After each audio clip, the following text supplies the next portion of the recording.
Saudi Arabia said no to Trump, and the crisis in the Middle East came under even heavier suspicion. China may have stepped in behind the scenes to turn Riyadh against Washington. Today, May 7, 2026. The Liberty Project, created by the United States to escort ships in the Strait of Hormuz, has stalled after Saudi Arabia reportedly refused the use of the Prince Sultan Air Base and Saudi airspace to support the operation.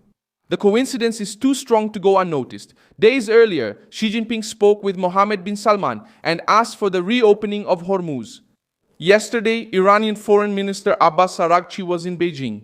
The sequence of events puts China at the center of this reversal and leaves Washington facing a possible diplomatic betrayal. Worst moment of the crisis. I'll tell you all about it in a moment, but right now you'll want to be subscribed to the channel to stay well informed.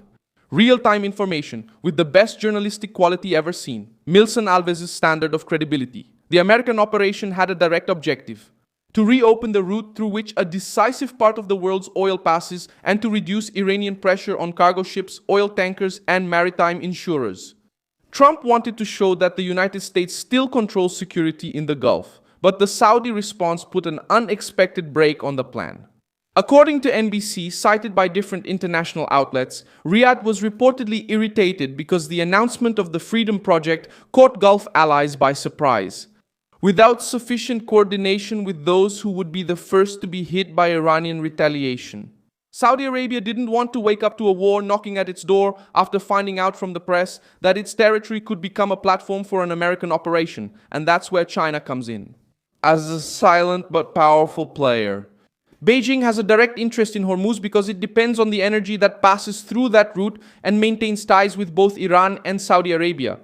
When she talks with Mohammed bin Salman about keeping the strait open and shortly after receives the Iranian foreign minister to discuss ending the war and reopening the passage, the message is clear.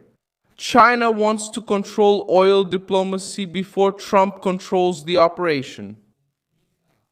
For Beijing, a free American naval mission in the Gulf strengthens Washington, puts pressure on Iran, and makes China dependent on American decisions. Saudi Arabia knows that Washington is still essential for its defense, but it also knows that Beijing buys energy, invests, talks to Tehran, and doesn't demand the same political obedience. The most serious point is that this refusal happened when Trump needed to show it. According to Reuters, the negotiation discussed between Washington and Tehran involves a limited formula with the formal end of the war, a solution for transit through Hormuz, and the opening of a 30-day window for broader talks. In other words, Trump was applying pressure at sea to gain an advantage at the negotiating table. Saudi Arabia blocked exactly the part that gave military weight to the negotiation. Iran quickly noticed this rift. Tehran knows that if the United States' biggest Arab ally in the Gulf restricts American military access, Washington's image of strength takes a hit. Iranian officials had already been publicly rejecting terms they considered too harsh and trying to show that they were not cornered. The Associated Press reported that Iran was reviewing the American proposal amid pressure from Trump, who threatened to intensify bombings if Tehran did not accept the deal. He threatened, "The United States is seeking a 20-year moratorium on uranium enrichment and the surrender of all enriched material. Public guarantees that Iran will not seek nuclear weapons, dismantling of Fordo, Natanz, and Isfahan, and a ban on underground nuclear activity. And inspections on demand, with punishments in case of violations. For Trump, it would be a tough victory."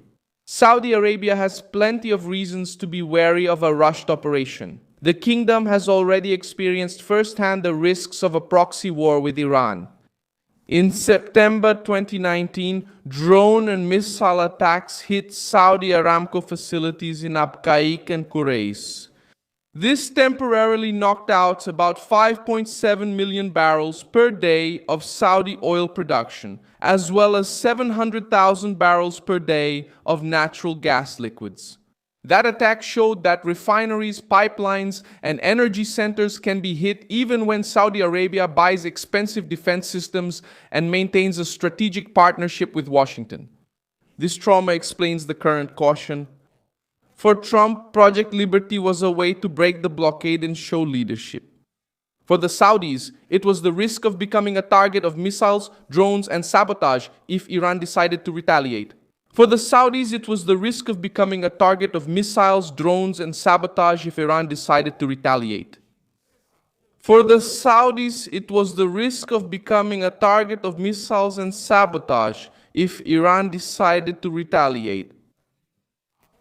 The risk was becoming a target of missiles, drones, and sabotage if Iran decided to retaliate. For the Saudis, the risk of becoming a missile target or facing Iranian drone blockades concerns them, but they also oppose an American operation controlling the Strait of Hormuz, which would make Beijing dependent on Washington. Meanwhile, Israel continues to act against Iran's proxy in Lebanon. Reuters reported that Israel carried out an attack in the suburbs of Beirut and claimed to have killed a commander of Hezbollah's Hadwan force in the first attack of its kind since the April ceasefire. The move shows that even with negotiations between the United States and Iran, Israel does not intend to ease the pressure on groups linked to Tehran. For Netanyahu, any lenient agreement that preserves the Iranian axis is a future threat. For Hezbollah, each eliminated commander weakens the ability to rebuild military strength in Lebanon. This Israeli advance also increases Saudi fears. Reuters pointed out that since the beginning of the conflict in March, more than 2,700 deaths have been recorded in Lebanon, as well as casualties in Israel. These numbers show that the region is not dealing with a theoretical crisis. Each new military decision has effects on civilians, infrastructure, governments, and markets. The strongest historical fact to understand the Saudi decision is not just the attack on Aramco. It is also in the profound change in Gulf politics after years of dependence on the United States. For decades, Riyadh accepted the logic that Saudi oil and American protection went hand in hand. But after recent shocks, the kingdom began to diversify its partners, got closer to China, engaged in dialogue with Iran, sought economic agreements outside the traditional axis, and started to act as a power in its own right. In 2019, when its facilities were hit, the American response did not eliminate the Saudi sense of vulnerability. In 2026, faced with an operation announced by Trump amid the war with Iran, Mohammed bin Salman did not want to repeat the role of an ally who bears the risk while another government controls the narrative. There are examples in other nations that reinforce this interpretation. In 2003, Turkey, even though it was a NATO ally, refused in parliament to authorize American troops to use its territory in the invasion of Iraq. The decision disrupted Washington's military plans and showed that alliances do not mean a blank check when the internal cost is high. In the Gulf, the logic is similar. Saudi Arabia may be a partner of the United States, but it does not want to put its territory at the center of a war against Iran without coordination, protection, and a clear advantage. The difference now is that there is a power ready to exploit this hesitation: China. Beijing talks with the Saudis, talks with the Iranians, and tries to project itself as the indispensable arbiter of the new Middle East. The suspicion of Saudi betrayal arises precisely from this intersection. Trump needed Riyadh to show strength. Xi spoke with Mohammed bin Salman before the turnaround. The Iranian foreign minister was received in China while the American proposal was on the table. And at a decisive moment, Saudi Arabia said no to the use of its airspace. It may have been the result of silent Chinese pressure to prevent the United States from turning Hormuz into a stage for military dominance. I'm Milson Alves, an international affairs specialist, and my purpose is to keep you truthfully informed every day. The news links are in the video description. Leave a like on this video, subscribe to the channel, and at the end check out the comments so you can be even more engaged with the Milson Alves community.